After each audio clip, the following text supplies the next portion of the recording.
Defeating Evil, How God Glorifies Himself in the Dark World, Scott Christensen. Overview.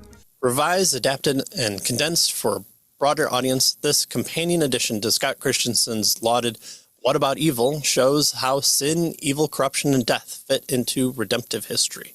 Exploring the storyline of Scripture and addressing practical concerns, Christensen shows that God's ultimate end in creation is to maximize His glory before His image bearers by defeating evil through Christ's atoning work. Review.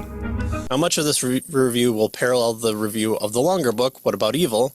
With defeating evil, Christensen has streamlined his argument while keeping a great deal of what was made in What About Evil? My top recommendation for theodicy, and one that has personally impacted me and my sanctification after reading it.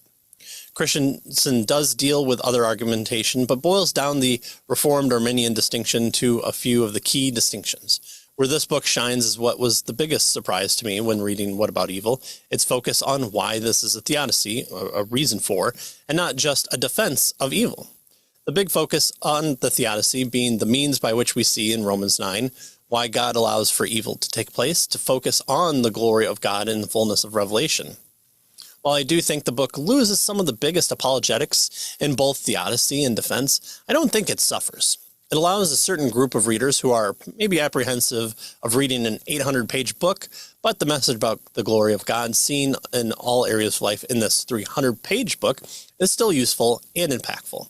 This is a book I would recommend to my friends at church while recommending them to check out where I went through What About Evil on GiveTheCross.com.